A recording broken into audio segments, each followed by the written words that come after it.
आज सबसे पहले बात की जाएगी कि अमेरिका, इजराइल और ईरान के इस युद्ध से देश के एक किसान को कितना फर्क पड़ेगा। क्या उत्तर प्रदेश के इटावा और या जालौन में बैठे हुए एक किसान को दुनिया में हो रहे इस भयावह युद्ध की चिंता करनी चाहिए? क्योंकि फिलहाल भारत में ईरान वॉर का असर सिर्फ ऑयल प्राइजेस या एलपीजी तक सीमित नहीं है, कहानी शायद उससे कहीं बड़ी है। पहले चर्चा इस बात की थी कि इस जंग से ऑयल प्राइजेस बढ़ सकते हैं, फिर बात फ्यूल सप्लाई और एलपीजी तक आ पहुंची। लेकिन आपको जानकर हैरानी होगी कि इसका असर अब फर्टिलाइजर इंडस्ट्री पर भी पड़ रहा है और इस तरह से खेती और किसान भी जंग की जद में आ रहे हैं। यह बेशक आपको सीधे तौर पर ना दिखाई दे, लेकिन यह मुश्किल बेहद बड़ी है, क्योंकि जिस सप्लाई चेन पर भारत की खेती टिकी है उसका एक बड़ा हिस्सा मिडिल ईस्ट के उसी रास्ते से होकर आता है जहां आज तनाव बना हुआ है।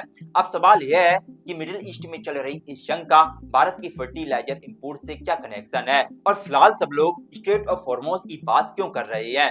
इसकी पूरी कहानी क्या है और क्या यह कॉन्फ्लिक्ट आने वाले दिनों में भारत की एग्रीकल्चर इकोनॉमी और फूड सिक्योरिटी के लिए एक बड़ा रिस्क बन सकता है? इसका विश्लेषण करेंगे। इसके बाद आपको बताएंगे कि अब अमेरिका और इजराइल को लगभग 2 हफ्तों से ज्यादा हो गए ईरान पर लगातार बमबारी करते हुए, लेकिन इसके बावजूद ईरान ना तो झुका है और ना ही टूटा है। अमेरिकी खुफिया एजेंसियों की एक नई रिपोर्ट में यह दावा किया गया कि सिर्फ बमबारी करने से ईरान की सरकार को बदला नहीं जा सकता और फिलहाल ईरान की सरकार पर अभी भी कोई खतरा नहीं है। इसके बारे में भी विस्तार से बताएंगे।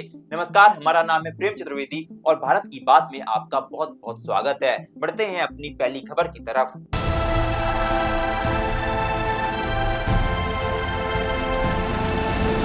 मिडिल ईस्ट में चल रहा यह कॉन्फ्लिक्ट धीरे धीरे ग्लोबल चेन सप्लाई को भी प्रभावित कर रहा है और इसका असर एनर्जी मार्केट से आगे बढ़कर फर्टिलाइजर सप्लाई, एग्रीकल्चर प्रोडक्शन और फूड सिक्योरिटी तक पहुंच रहा है। भारत जैसे देश के लिए चिंता और भी बड़ी है, क्योंकि करीब 147 करोड़ लोगों की खाद्य सुरक्षा काफी हद तक इसी पर निर्भर करती है। अगर यह सप्लाई चेन टूटती है तो सिर्फ बाजार तक सीमित नहीं रहेगा, इसका असर किसानों की लागत, फसलों के उत्पादन और खाने की कीमतों तक पहुंच सकती है। इस पूरे संकट के बीच एक जगह बार बार चर्चा में आ रही है, स्ट्रेट ऑफ हॉर्मोज। ये क्या है? यह पूरी दुनिया के सबसे महत्वपूर्ण शिपिंग रूट्स में से एक है। मिडिल ईस्ट के कई देश ऑयल, गैस और कई जरूरी कमोडिटीज इसी रास्ते से होकर दुनिया तक पहुंचाते हैं। ईरान ने स्ट्रेट ऑफ हॉर्मोज में कई जहाजों को निशाना बनाया, जिसकी वजह से इस रूट पर टेंशन लगातार बढ़ रही है। अब तक ज्यादातर चर्चा ऑयल सप्लाई को लेकर रही है। भारत में भी आशंका जताई गई कि अगर सिचुएशन और खराब होती है तो पेट्रोल और डीजल की सप्लाई पर भी असर पड़ सकता है।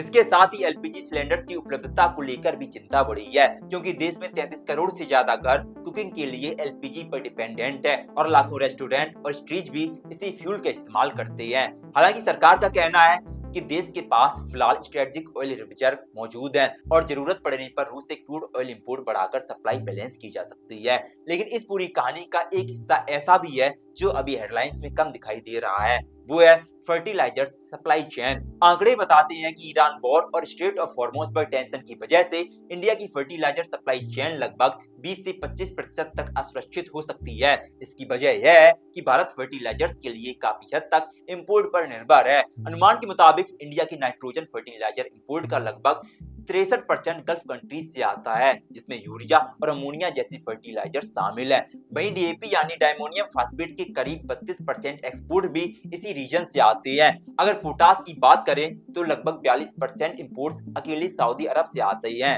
हालांकि इस पूरी सप्लाई चेन में ईरान का डायरेक्ट रोल नहीं है। उदाहरण के लिए 2024 में इंडिया ने यूएई, सऊदी अरब और कतर से करीब $231 मिलियन का यूरिया खरीदा था, जबकि ईरान से फर्टिलाइजर इंपोर्ट सिर्फ लगभग $0.5 मिलियन के आसपास था। यानी समस्या यह नहीं है कि भारत सीधे ईरान से फर्टिलाइजर्स खरीदता है, बल्कि यह है कि गल्फ कंट्रीज से खरीदे गए फर्टिलाइजर्स भी शिपिंग के जरिए स्ट्रेट ऑफ हॉर्मोज से होकर ही भारत आते हैं। अगर इस रूट पर ऐसी ही स्थिति बनी रहती है तो पूरी सप्लाई चेन प्रभावित हो सकती है। रिपोर्ट्स के मुताबिक इंडिया के कई यूरिया प्लांट्स को प्रोडक्शन कम करना पड़ा है। इसकी वजह यह है कि यूरिया बनाने के लिए नेचुरल गैस यानी एलपीजी सबसे जरूरी रॉ मटेरियल होता है। ईरान वॉर के बाद मिडिल ईस्ट से आने वाली एलपीजी सप्लाई में भी बहुत ज्यादा डिसरप्शन देखने को मिला है। फिलहाल फर्टिलाइजर सेक्टर को अपनी जरूरत की लगभग 70% गैस सप्लाई ही मिल पा रही है। अगर लंबे समय तक ऐसी ही स्थिति बनी रहती है तो भारत को ग्लोबल मार्केट से और भी ज्यादा फर्टिलाइजर इंपोर्ट करना पड़ सकता है। इस जंग का असर सिर्फ फर्टिलाइजर तक सीमित नहीं रहा, बल्कि भारत के एग्रीकल्चर एक्सपोर्ट पर भी दिखाई देने लगा है। ईरान भारत के लिए बासमती राइस का सबसे बड़ा बाजार है। All India rice exports association के मुताबिक भारत के कुल बासमती राइस एक्सपोर्ट का लगभग 25% ईरान को जाता है, जबकि 20% एक्सपोर्ट इराक को होते हैं। भारत का हर साल 20 लाख टन से ज्यादा बासमती राइस एक्सपोर्ट करता है, जिसकी कुल कीमत $2 बिलियन से ज्यादा है। एक्सपोर्ट्स के मुताबिक पिछले 2 महीनों में ईरानियन बायर्स ने भारत में बड़ी मात्रा में बासमती राइस के ऑर्डर्स दिए थे, जिसकी वजह से भारत की लोकल मार्केट में बासमती राइस की कीमत लगभग 10 रुपए प्रति किलो तक बढ़ गई थी। लेकिन जैसे ही वॉर शुरू हुआ, इंडिया से ईरान जाने वाली बासमती राइस एक्सपोर्ट लगभग रुक गया। इस कॉन्फ्लिक्ट का असर इराक को होने वाले राइस एक्सपोर्ट्स पर भी पड़ रहा है। चावल ही नहीं, चाय भी जंग के असर से अछूती नहीं है। 2024 से 2025 के बीच भारत ने ईरान को लगभग 7 बिलियन रुपए की चाय एक्सपोर्ट की थी। इस पूरी स्थिति को और भी मुश्किल बनाता है भारत का एग्रीकल्चर कैलेंडर। देश में खेती 2 बड़े सीजन पर चलती है, खरीफ और रबी। खरीफ फसलों की बुवाई आमतौर पर जून और जुलाई में शुरू होती है। अगर इसी समय फर्टिलाइजर की सप्लाई कम हो जाए या वॉर की वजह से शिपिंग और इंश्योरेंस का खर्च बढ़ जाए, और इसका सीधा असर फसलों के उत्पादन पर पड़ सकता है। और अगर प्रोडक्शन प्रभावित होता है तो आगे चलकर खाने की कीमतें और फूड सिक्योरिटी को लेकर चिंता बढ़ सकती है। और ये सभी बातें भारत के किसान को चिंता में डालती हैं। फिलहाल ये सब अभी अनुमान है, यानी पुख्ता कुछ भी नहीं, क्योंकि अगर ये युद्ध रुक गया तो चीजें समय रहते सामान्य हो जाएंगी। चलते हैं अपनी अगली खबर की तरफ। अब अमेरिका और इजराइल 2 हफ्तों से ईरान पर लगातार बमबारी कर रहे हैं, लेकिन इसके बावजूद ईरान ना तो झुका है और ना ही टूटा है। अमेरिकी खुफिया एजेंसियों की एक नई रिपोर्ट में यह दावा किया गया कि सिर्फ बमबारी से ही ईरान में सरकार नहीं बदली जा सकती और ईरान की सरकार पर भी कोई खतरा नहीं है। आमतौर पर ऐसा माना जाता है कि अगर किसी देश का सर्वोच्च नेता मारा जाए तो सत्ता में अराजकता हो सकती है, सेना में विभाजन का खतरा होता है और सरकार गिरने का डर भी पैदा हो जाता है। लेकिन ईरान में ठीक इसका उल्टा हो गया। वहां मुश्तबा खामनेई को नया सुप्रीम लीडर बना दिया गया और उन्हीं के पास सत्ता और सेना का पूरा कंट्रोल है। यानी सुप्रीम लीडर की हत्या के बाद भी ईरान का सिस्टम फेल नहीं हुआ, बल्कि ईरान के धार्मिक नेतृत्व की एकजुटता पहले से भी मजबूत हो गई। पहले ट्रंप और उनकी टीम यही मानकर चल रहे थे कि खामनेई की मौत के बाद वे आसानी से ईरान में सत्ता परिवर्तन कर लेंगे, लेकिन अब ऐसा नहीं लगता। अमेरिका की इस खुफिया रिपोर्ट के मुताबिक ईरान में सत्ता की ताकतवर होने की 3 वजह हैं। पहला, ईरान की सत्ता में सुप्रीम लीडर, धार्मिक परिषद और IRGC सभी शामिल होते हैं और यह सभी मिलकर सत्ता को कंट्रोल करते हैं। इसलिए एक नेता के जाने से पूरा सिस्टम नहीं टूटता। दूसरा, अमेरिका को उम्मीद थी कि हमले के बाद ईरान की जनता सड़कों पर उतर आएगी और अपनी ही सरकार के खिलाफ विद्रोह कर देगी, लेकिन ऐसा कुछ हुआ ही नहीं।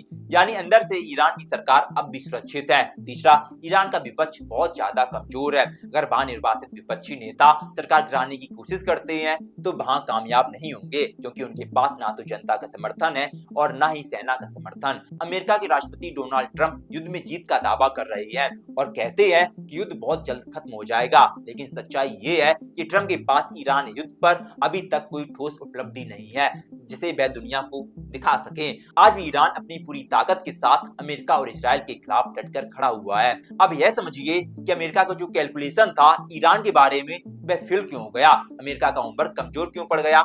इसके पीछे ईरान की एक बहुत बड़ी रणनीति है। ईरान के सुप्रीम लीडर अयतुल्ला अली खामनेई की मौत के बाद अमेरिका को ऐसा लग रहा था कि ईरान बहुत जल्द सरेंडर कर देगा, लेकिन इसके उलट ईरान के हमले और ज्यादा बढ़ गए। ईरान हमेशा यह जानता था कि वह सीधे तौर पर अमेरिका जैसी बड़ी ताकत से पारंपरिक युद्ध में कभी नहीं जीत सकता। इसीलिए आज से लगभग 19 साल पहले 2007 में उसने एक खास रणनीति बनाई। ईरान ने यह मॉडल अमेरिका द्वारा दूसरे देशों में अपनाई गई युद्ध नीति से ही सीखा।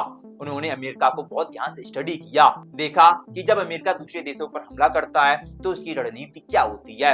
इराक और अफगानिस्तान जैसे देशों में अमेरिका के अभियानों को देखने के बाद ईरान को 2 बातें समझ में आई। पहली बात, किसी सुपर पावर की सेना को गोरिल्ला युद्ध और छोटे छोटे हमलों के जरिए कमजोर किया जा सकता है। दूसरी बात, अगर युद्ध की राजधानी तेहरान या शीर्ष नेतृत्व पर हमला हो जाए और नेता की मौत हो जाए तब युद्ध जारी रखना बहुत जरूरी होता है। इसलिए ईरान ने अपनी सेना को इस तरह संगठित किया कि सुप्रीम लीडर या बड़े कमांडरों के मारे जाने के बाद भी सेना स्वतंत्र रूप से युद्ध जारी रख सके। इसके बाद ईरान की सेना में बड़े बदलाव किए गए और ईरान के 31 प्रांतों में 31 अलग अलग क्षेत्रीय कमांडर सेंटर्स बनाए गए। हर कमांडर सेंटर्स के पास अपने हथियार, खुफिया तंत्र और कमांड सिस्टम है। इस नीति के तहत यह तय किया गया कि अगर राजधानी पर हमला हो जाए या शीर्ष नेतृत्व आदेश देने की स्थिति में ना हो तब भी ये क्षेत्रीय कमांड सेंटर्स अपने स्तर पर हमला जारी रखेंगे। इस युद्ध में ईरान फिलहाल यही कह रहा है कि वह लगातार अमेरिका को थकाने की कोशिश कर रहा है। अफगानिस्तान में भी तालिबान ने अमेरिका के साथ कुछ ऐसा ही किया था। अब ईरान इस युद्ध को लंबा खींच रहा है, छोटे-छोटे हमले कर रहा है और इसे बहुत खर्चीला बना रहा है, जिसकी वजह से अब अमेरिका इस युद्ध से काफी परेशान हो रहा है। वह सोच नहीं पा रहा कि अब वो करे तो करे क्या। उसकी सभी रणनीतियां फेल होती जा रही हैं। फिलहाल इस युद्ध पर हमारी नजर बनी रहेगी। आज के लिए अंतर्राष्ट्रीय खबरों का प्रसंग यहीं पर थमता है। मिलते हैं सोमवार को रात 8 बजे। हमारा नाम है प्रेम चतुर्वेदी और आप देख रहे हैं नेक्स्ट जेन ब्रॉडकास्ट। शुभ रात्रि।